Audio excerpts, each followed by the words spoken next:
we're speaking about autism, strengths and challenges. Why would we put strengths and challenges together with autism? I think that it's quite widely understood now that those people who are autistic may find some tasks easy to do and some areas of life a bit of a struggle.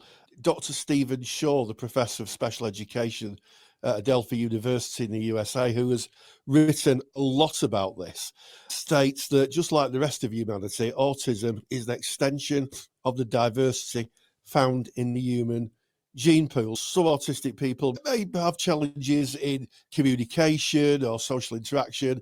Every autistic person is different. Once you met one autistic person, you've met one autistic person. Autistic people, like the rest of humanity, are very different. However, there are some big strengths we may see in autism. We're not meeting a set of diagnosis or a stereotypical view of who they are. What we need to do is find out who they are first, and that takes a little bit of time through the arc of therapy. And then we work around the idiosyncrasies of who they are and the fact that they are neurodivergent. Beautiful intro to that, Rory. Yes, and yes again. Maybe you as a counsellor, a psychotherapist, you're looking to welcome neurodivergent clients into your therapy room, and this is important for us to discuss and understand. As you said, Rory, if we look at the entirety of humanity, everybody has strengths and challenges. We all do. It's just part of being human. There'll be things that you're good at and things that maybe you're not so good at. When we look to the research, specifically within autism, there are certain traits that are more common. This does not mean that these are the traits that everybody that is autistic has. They are just more commonly occurring in an autistic individual. And you touched on one of them, which may be challenges interacting socially. Now, it doesn't mean that every autistic person has these challenges. Some autistic people love interacting and being social. But generally, if you look at across the autistic community, there will be a higher incidence of communication challenges. Understanding where a person's strengths and challenges lies in general is useful in therapy.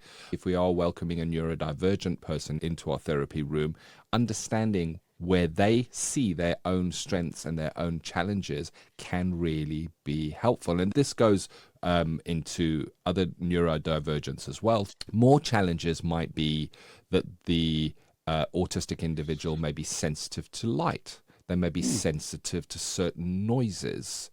They may be sensitive to certain perfumes or smells within the therapy room. And of course, we can make reasonable adjustments if we understand what they are to accommodate that. So if the person is really sensitive to light and you've got a chair that faces an open window, you might close the curtains for that person if they have given you that information. They will give you that information if you ask for it in a respectful way. And I guess the opposite of challenges, because I've focused on a few here, is that everybody has strengths, and there's no different with autistic people. They will have their strength areas. One strength that is pretty common amongst autistic people is having a special interest in a certain area. I certainly have special interests. Rory, I know you've got special interests. Yes. And if you understand what somebody's strengths are, you can key into that as well. If the person may present in therapy, you can see their energies are very low. They're not showing up as they normally show up. Chances are they've had an interaction or something has happened that day that has depleted their energy. If you know what their strengths are, you can talk about those. You can lean towards those. For example, if the person has a special interest in a certain area, you might ask them how that's going. It may energize them and bring a little bit of a spark back into how they are within the room. So that's a very brief overview of why it's important that we understand those strengths and challenges, Rory. Yes, and I think it's fair to say that I identify that I could talk all day about certain subjects, and I've now learned that these are very interesting to me. They may have limited interest to other people.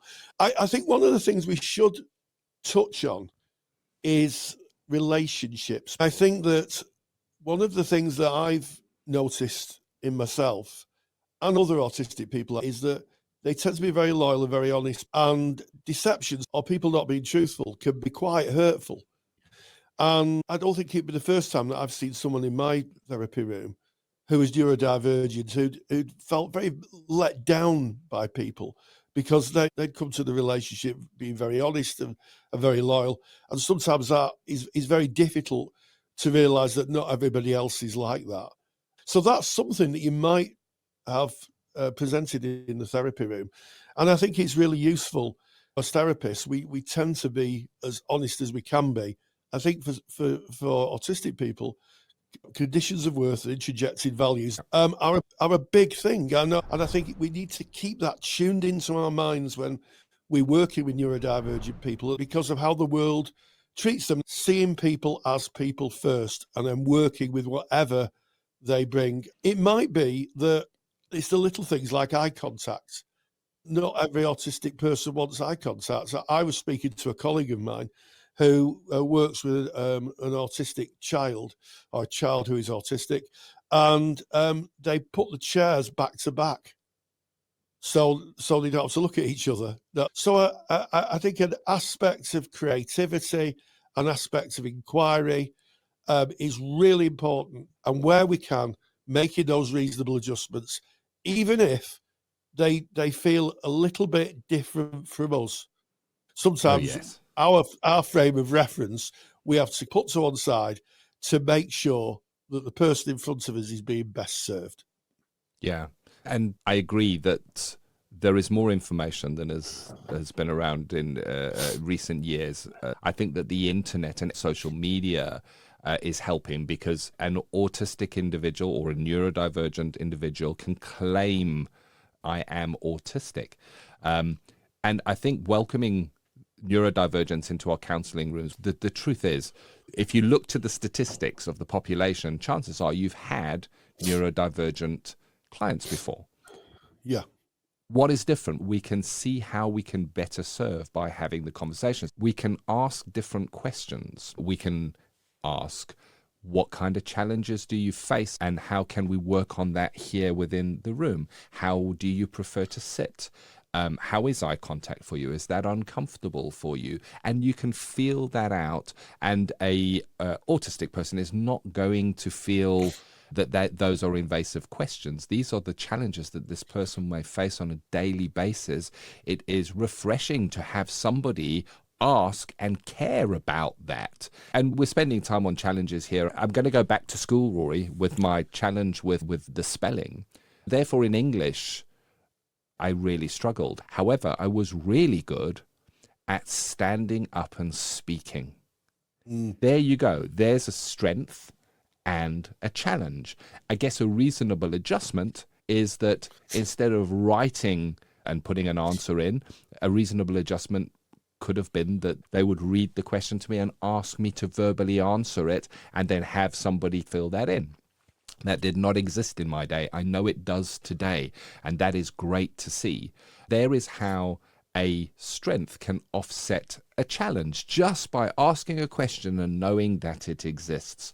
The more we educate ourselves, the more inclusive we can be as counsellors and as psychotherapists.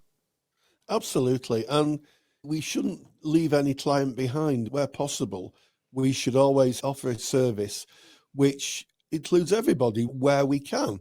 And I think that's really important. We're really only at the beginning, I think, of engaging with neurodivergence and understanding its nuances and how it presents in people. Now it's being seen and spoken about, and the language is being developed. I guess we're living in a time where being autistic or being neurodivergent is seen as another facet of humanity. And I'm sure in the future that will develop. But yeah, and have you got anybody who may show traits of autism? Are you making reasonable adjustments? As anybody said, I fidget a lot. Just some things that people can fidget with. You don't have to promote them, you just have them on the table. So there's lots of areas where we can really support neurodivergent individuals. And rightly, because it's another aspect of diversity. And as therapists, we strive to work with diversity and understand diversity in all its forms, Ken. Oh, definitely. It would be unthinkable if you had a person that was wheelchair bound, got to your therapy room, and you had stairs in your therapy room, and you had not mentioned this or made this apparent beforehand, and the person said, I need assistance getting up the stairs. If we then said, that's your problem, you should be able to make your way up the stairs, that is unthinkable. We can see that is unethical. Nobody would even think of acting in that way. However, we can inadvertently discriminate, I guess, by not understanding if we're working with a neurodivergent person and they have challenges that we are unaware of. We are inadvertently doing the same kind of thing. We're discriminating. It might feel a little bit uncomfortable as the counsellor to close your curtains because the light is too intense for that client. We'd have to ask to know that first, or maybe we might see that discomfort within them. But we make those allowances. Why? Because it is the right thing to do, and asking and understanding is the right thing to do. We focused a lot on the challenges here, but the strengths are interesting as well. And it's been mentioned, but there is no one size fits all. Everybody is an individual. Every neurodivergent individual is individual. I don't want to stereotype. It's not that everybody is a Rain Man. Everybody is a savant. Everybody can play a musical instrument from the age of 3. Yes, that does exist, but it is not common. I think that what we need to do is take the standard stereotypical counselling hour and everything within it. Any of those is up for adaptation. You may get a client who says, I can only do half an hour today. Yes. Can only do half an hour. That's fine. Or any chance the next session I could do 1.5 hours. You might think, well, it's an hour, isn't it? Counselling is an hour. I don't think we need to be too dogmatic. When we're working with the panoply of humanity, maybe you go, all right then, 1.5 hours. If this is your work and you charge, you may have to alter the fee, but be creative within the space. It may not sound like therapy per se, but for that person to be able to talk about, I don't know, I'll talk about one of my special interests, resonant frequencies of antennas. They may not be able to speak about that to anybody else. They may not have anybody else who are willing to listen to that. And this comes again back to Rogers, just to have someone who listens and who takes the time to understand and gives that space is therapy. It is therapy. And I think that as we go forward, therapists are going to recreate the therapeutic environment to fit neurodivergent people better. Yes, you've said, I think, the key point here. We can read the books, we can read the research papers, we can have an understanding of neurodivergence, we can understand autism, we can understand how people might present. At the end of the day, how do you transfer that into your practice? How do you make the reasonable adjustments in your therapy? I think that is the key here. Recognizing the need to do the CPD.